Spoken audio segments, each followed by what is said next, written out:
안녕하세요. 오늘 여러분과 함께 깊이 파고들 주제는 코스닥 상장사 K바이오, 종목 코드 038530입니다. 네, 안녕하세요.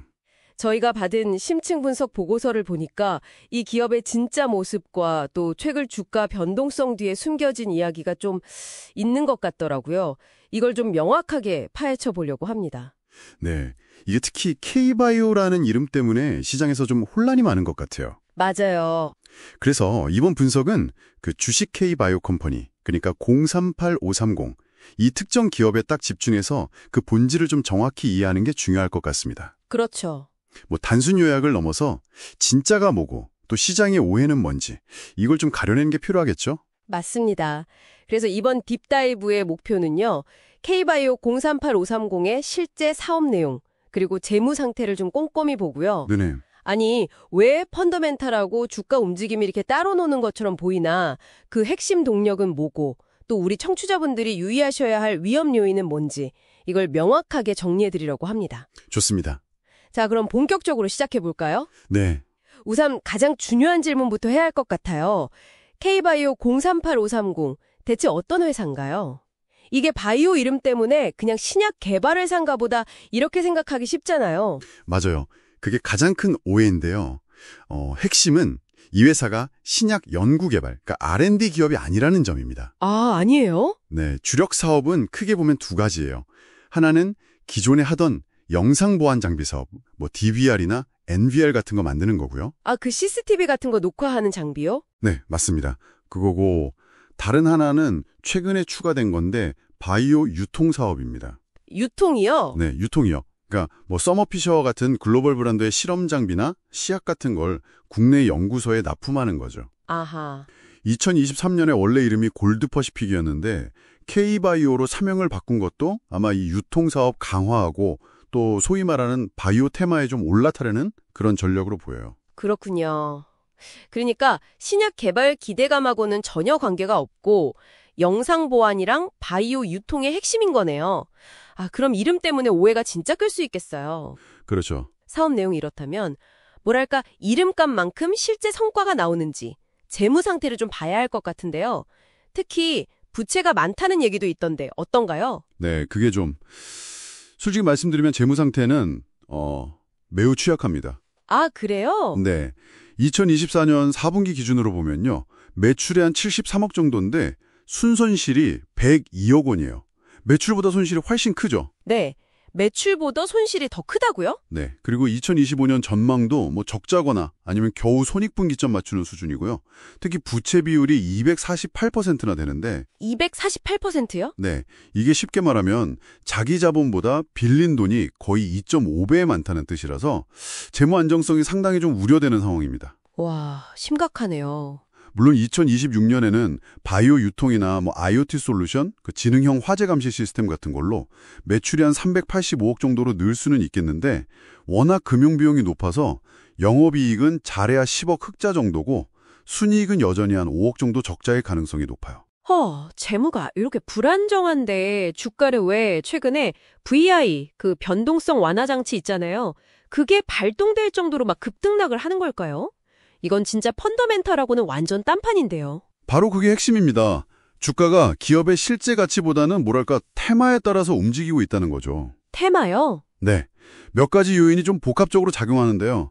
첫째는 아까 말씀드린 K바이오라는 사명 변경 자체가 K바이오 열풍에 좀 편승하려는 의도로 보이면서 투기적인 수급을 끌어들인 면이 있고요. 둘째는 이게 200원대 소위 동전주잖아요. 이런 주식은 적은 돈으로도 주가 변동폭이 엄청 커질 수 있거든요. 최근 급등도 보면 외국인은 오히려 팔았는데 개인 투자자들의 좀 투기적인 매매가 주도한 걸로 보여요. 아, 개인 매수세가 컸군요. 네, 그리고 셋째. 이게 정말 좀 황당하면서도 중요한 건데 바로 정보 오인입니다. 정보 우인이요. 그건 무슨 말씀이세요? 그러니까 시장 참여자들이 예를 들어 MSH 신약 개발이다, RNAi 기술이다 이런 뉴스를 막 검색하다가요. 실제로는 그게 올릭스라는 전혀 다른 회사의 호재인데 이걸 K바이오 038530 이 회사의 소식으로 착각하고 매수하는 경우가 많다는 분석이에요. 네, 정말요? 다른 회사 호재를 보고 이 주식을 산다고요? 네, 그렇다는 분석입니다. 자기 회사 사업이랑 전혀 상관없는 뉴스에 주가가 막 반응하는 좀 비정상적인 상황인 거죠. 와, 진짜 놀랍네요. 이름 하나 때문에 다른 회사 호재가 주가를 들었다 놨다 한다니. 그렇죠. 이렇게 펀더멘털과 상관없이 움직인다면 우리 청취자분들 입장에서는 뭐 단기적인 기회 이런 거보다는 위험 요인에 훨씬 더 주의 깊게 봐야 할 것 같아요. 어떤 점들을 특히 조심해야 할까요? 맞습니다. 사실 단기 기회라고 해봐야 K바이오 테마가 좀 더 가거나 아니면 예상치 못한 수주 공시가 뜨는 정도일 텐데 리스크가 훨씬 커 보여요. 어떤 리스크들이 있을까요? 일단 테마가 식거나 아니면 시장 참여자들이 이거 올릭스랑 착각한 거였네 하고 깨닫는 순간 주가가 확 빠질 수 있겠죠. 그렇죠. 또 아까 말씀드린 것처럼 재무 상태가 워낙 안 좋으니까 언제든 자금 조달하려고 유상증자를 할 수도 있고요. 이건 기존 주주들한테는 보통 안 좋죠. 아니면 재무 구조 개선한다고 감자를 할 수도 있고요. 이것도 주주한테는 불리한 용어가 많죠. 유증이나 감자 리스크가 있군요. 네, 그리고 최대 주주가 미래ING인데 이 최대 주주가 지분을 팔 가능성도 잠재적인 위험 요인으로 봐야 합니다. 위험 요인이 정말 많네요. 자, 그럼 분석 리포트에서 제시된 11월 말까지의 단기 전망이랑 대응 전략은 어떻게 요약해 볼 수 있을까요? 이건 당연히 펀더멘털보다는 기술적 분석이나 최근 변동성 보고 하는 예측이겠죠? 네, 맞습니다. 이건 철저하게 기술적 분석이랑 단기 수급에 근거한 전망인데요. 현재 그러니까 11월 5일 기준으로 주가가 260원인데 11월 30일까지 예상되는 주가 범위를 보면 저점은 한 209원, 그러니까 마이너스 20% 정도까지 보고 있고요. 고점은 약 377원, 플러스 45% 정도까지 제시가 됐어요. 변동폭이 엄청 크네요. 그렇죠. 그런데 단기 급등 후에는 조정을 받아서 다시 한 240원 수준, 마이너스 7.7% 정도로 내려올 가능성이 높다고 보고 있습니다. 그럼 어떻게 대응해야 할까요? 그래서 이 종목은 투자 관점보다는 정말 철저하게 트레이딩 관점으로 접근해야 한다는 거죠. 보고서에서는 지지선으로 보는 210원에서 220원 근처에서 좀 제한적으로 매수하고 혹시 주가가 급등하면 예를 들어 플러스 10% 이상 오르면 분할해서 매도하고요. 만약에 200원 선이 무너지면 즉시 손절하는 전략을 권고하고 있습니다. 네, 정말 단타 트레이딩 관점이네요.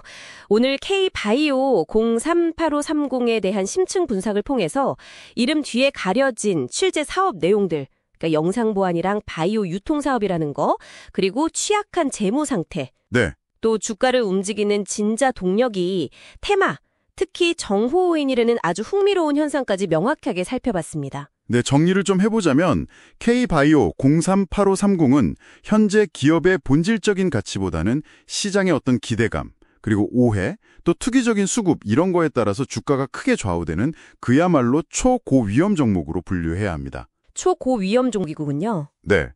그리고 좀 아이러니한 건 K바이오 산업 자체는 성장하고 있는데 그 성장세가 역설적으로 이런 테마성 주식의 변동성을 더 부추기는 배경이 되고 있다는 점도 좀 주목할 만한 것 같아요. 그렇네요. 오늘 분석이 우리 청취자분들이 K바이오를 바라보는 시각을 좀 더 명확하게 하는데 도움이 되었기를 바랍니다. 네, 그랬으면 좋겠습니다. 마지막으로 이런 질문 한번 던져보고 싶네요. 이 K바이오 사례처럼 때로는 잘못된 정보나 아니면 시장의 어떤 집단적인 기대감이 기업의 실제 가치를 완전히 압도하는 현상이 나타나곤 하잖아요. 네, 그렇죠. 이런 시장 내러티브의 힘이 도대체 어떻게 그리고 왜 일시적으로 펀더멘탈을 이렇게 무력화시킬 수 있는지 한 번쯤 고민해 보시는 건 어떨까요? 다음 딥다이브에서 더 흥미로운 주제로 찾아뵙겠습니다. 네, 감사합니다.